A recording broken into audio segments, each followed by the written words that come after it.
What is up, you guys? Welcome back to my channel. My name is Kaylee. This is Healthy, Fit, and Saved, and today I'm just going to sit down and have like a talk through with you guys about some big things that have been happening in my life that have finally resolved, and so I can talk to you guys about them. I apologize if this gets rambly, but I think it's really important. It's important for me to talk about first and foremost. This is kind of self-serving. I really just need to get this off my chest. It's important for me to talk about my journey to get a PhD, which if you didn't know, that's what I'm doing right now. That's kind of what I do for my job. Because my journey specifically has been very unconventional. I think just in general, because obviously I know not everyone is getting their PhD. I think it's important to talk about when we are going through really difficult periods in our lives, or when we're trying to achieve these really huge goals, like getting a PhD or starting a business or getting a teaching credential, or you know what I'm talking about, just like any big goal. I think most people only talk about what life is like when they're on the other side of the struggle that it took to get there. So they only talk about like when they're at the peak, like when they've reached the goal, and then they look back and they're like, oh yeah, things were really hard, and they kind of shove the tough parts and the struggle, they kind of like shove it under the rug. I don't want to do that, because when I started this really lofty goal, I didn't realize how hard it was going to be. And of course, you can't really understand how hard something is going to be until you go through it. But I don't know, I was just really naive, and I felt for a really long time like there was something wrong with me. Like I was doing it wrong, like I wasn't smart enough, like I wasn't a hard worker, like I was just doing something wrong, and that's why it was so hard. Come to find out that that's not the case at all, that I am capable, and I am smart, and I am a hard worker, but just doing stuff like this is really hard. And most of the time, what that hard refers to is you feel like you're like trying to keep your head above water, and you feel very overwhelmed, very unqualified, very chaotic, and just like super stressed out and depressed all the time. I want to share with you guys these stories and kind of be raw about them, mostly because I want to show you guys and tell you guys that you're not alone. If you're going through any sort of challenge, which a lot of us are, we all feel like we shouldn't be in the position that we're in. Like the position that I'm in right now, I definitely do not feel like I should be in that position. And I probably shouldn't, because the only reason I am here is but by the grace of God. I just want to kind of share this with you guys. The last time I talked to you guys about my PhD and like academic journey, I had just gotten into the PhD program. I had tried to get into the PhD program at the school that I'm going to for like 3 years. Like I got my master's, I applied to the PhD program at this school. I didn't get in, but I got into the master's program. Then they told me that I could maybe apply early, maybe not, it was like kind of conditional, and then I didn't end up getting to apply early, and so I had to finish the master's program. And then I applied again, and then I got waitlisted, and then I finally got in. It was like, people are like, oh my God, that's so impressive that you're getting a PhD. And it's like, yeah, I like just barely got in by the skin of my teeth, so I don't know how qualified I am. That whole journey was really, really stressful. And when I finally did get into the program, I was really excited, but I also had like this feeling that was like, I don't know, there was just something like unsettling about me getting in. Like I wasn't as happy as I thought I would be. Wasn't exactly sure why, but I was like, well, PI, which is a primary investigator, is basically just my advisor. So my PI has a ton of funding, and she like told me straight up, she's like, you're gonna have to work on your project, but you're also gonna have to work on these like 6 different projects. So really cool stuff, but it requires a lot of manpower, and I was the only PhD student that was going into her lab, and the other PhD student that she had was graduating. And so part of me was like, oh my gosh, I'm so excited. I finally did it. I finally achieved this goal. And then another part of me was like, I am really scared. I'm really apprehensive about this. I don't know what's gonna happen. I took those apprehensive feelings to just mean that. Like I was like, I think the reason why I wasn't as excited when I found out I got in is just because I'm really overwhelmed and scared. I worked through the summer just kind of preparing my dissertation. You have to develop a research project, and that research project is your dissertation. And the developmental stages of the PhD or of the dissertation project take a really long time, because you have to read through a bunch of research. You have to figure out if your question is good, and it takes months and months sometimes to like actually get a good question. And then you have to like write grants to apply for funding to actually have money to answer that question. You have to write protocols and you have to do all of this like preparatory work before you can actually start your dissertation. So I figured I got in March and I wasn't starting until August, but I was like, you know what? I'm just going to slowly start to work on my project. I kind of already knew what I wanted to do, but I was like, it's better that I just kind of get a head start, especially because I'm going to be so busy. So I did that from like March until July. I went to a couple conferences. I got to speak at those conferences, which was really, really awesome.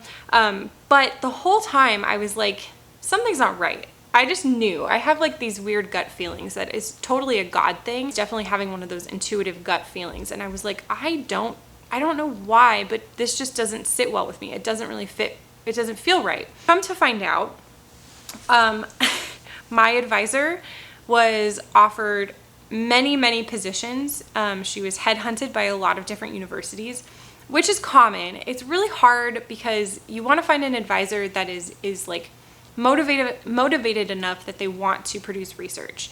If you get an advisor that's like later in their career, they might not be as motivated. Maybe like if they just had a kid or something like that, they might not be as motivated. But you want someone who's going to be motivated and who has a lot of research to do, so that way you can get experience. That way they will kind of like push you along and you don't get stuck at a university for like 7 years. And you get to do really cool research. Downside of having someone who's really motivated is if they get really successful, a lot of times universities will try to headhunt them and get them to go to that school. And so there's a lot of motivation for universities to look at people like my PI who has a lot of funding and who has a lot of potential and who's produced a lot of research to say, we want you to come to our school. So apparently that had been happening with her and she kept turning stuff down. And then she just got an offer that was too good to pass up. So in like mid-July, I was informed that my advisor was leaving my university. So this is a huge deal. When you're getting something like an undergrad degree, if your advisor leaves, it's not really the end of the world because you only see your advisor like a couple times a semester, kind of check in, make sure your classes are going okay. Maybe you're involved in research or like a project or an internship or something like that, but it's not really a big deal if your advisor leaves or if you change advisors. Once you get your master's degree, it matters a little bit more because your advisor is the person that like signs off on everything, helps you develop your thesis idea. But even still, like if your advisor goes on sabbatical or something like that, it's not like the end of the world. It might set you back a little bit, but it's still like more catastrophic than your undergrad. Once you get to the PhD level, like the number one reason why people choose PhD programs is for their advisor. Their advisor chooses their research, like not necessarily the actual question, but like the research focus that you're going to be working on. So for me, I was looking at cancer and exercise. My PI, my advisor, was the only person in my department who did cancer and exercise. So I spent 2 years working in that field with her, developing research ideas, like writing grants, doing all this stuff, getting all this experience. And now that she was leaving, it's not like I can just take that experience and do cancer and exercise and just go work with someone else in my department. Because every single advisor at the PhD level does something a little bit different, and a lot of times does something very, very vastly different. And so her leaving was really great for her and really great for her research, but it was really, really crappy for me because it meant that I had to either decide to change schools after I spent so much time trying to get into this program. I had for a while the potential to go with her and to do research with her, but that meant the possibility of still switching schools or of just, I don't know, like not really being cohesive with the department and with the school that I was in. It meant quitting altogether, or it meant finding another advisor and switching the research focus that I had spent so much time and so much effort trying to like come up with an idea and develop that idea and publish that idea. Those are really hard decisions to make, and everything was out of my control. I couldn't change the fact that my advisor was too good.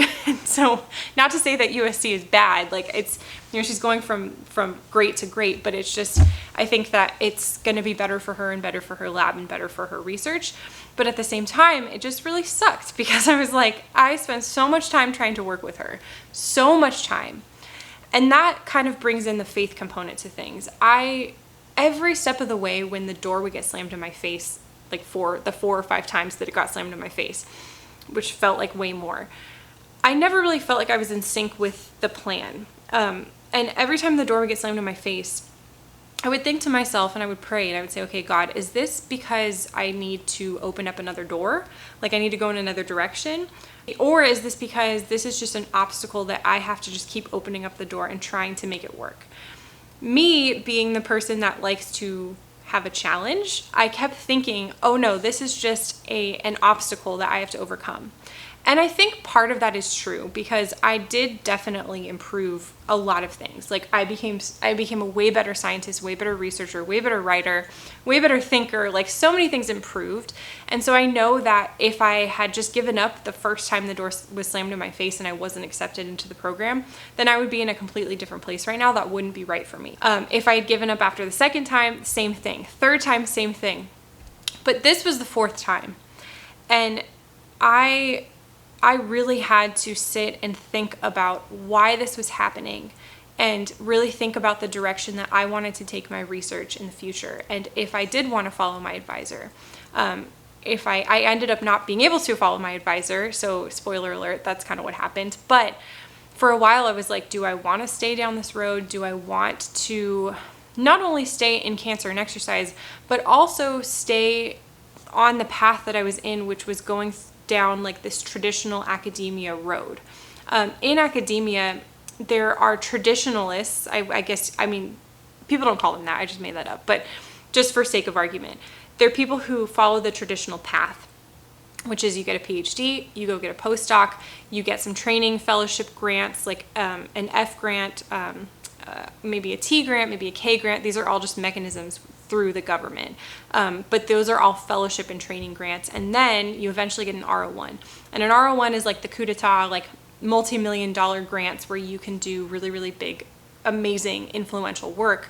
But it requires you to have like an entire lab. So you have postdocs and PhD students and master's students, and you have sometimes faculty under you. And you are publishing a ton, and you're just constantly applying for grants and publishing papers, and it's like this really, really crazy cycle. And it's great. People are very successful. Those are the people that produce really, really influential research. But now, as academia has changed with technology and with business and with entrepreneurship and with just the way that the school systems are changing, now there's kind of this more innovative approach to getting funding, an innovative approach to doing research and things like that, where people, advisors, researchers are not necessarily going for like the R1 institutions. R1 just stands for Research 1. So if you look at a school and it says that it's R1, it means that its emphasis is research. If you look at a school that's like an R3, then they're technically, I mean, they still do research, but their emphasis is going to be based more on teaching and like sports or other things like that. There's like a whole mechanism. But anyways, it's not as rigorous in terms of the professor's responsibility to produce research. At an R1 institution, typically you are basically trying to fund your own salary. So if you don't get grants and if you don't get funding, if you don't do projects and produce research and papers and things like that, then the school's not going to pay your salary. So it's very cutthroat and it's very, very stressful, but you get to produce really great research. That was the road that I was going down. And part of all of this was me trying to figure out if that was in fact the road that I wanted to go down exactly. It's never been a question in my mind that I want to do research. It's never been a question in my mind that I want to work with a clinical population and prove that exercise is medicine through research. However, I do have like an entrepreneurial bug that has been gnawing at me over the last 3 years, where I want to produce like accessible content for people like you guys through YouTube, through social media, through websites, whatever, where I'm able to not only produce research and prove that exercise is medicine in that respect, but kind of understanding that most people don't read research. And the way that the world is changing with technology and social media and everything, I can reach a lot more people and I can teach a lot more people on a platform like this, where I'm educating people on all the things that I'm learning in school and all the things that I'm learning in research, and kind of bridging the gap between academia and like business and the real world, if that makes sense. And I think I knew deep down that had I gone down that traditional road and kept going on the road that I was on, that I wouldn't have been able to do that.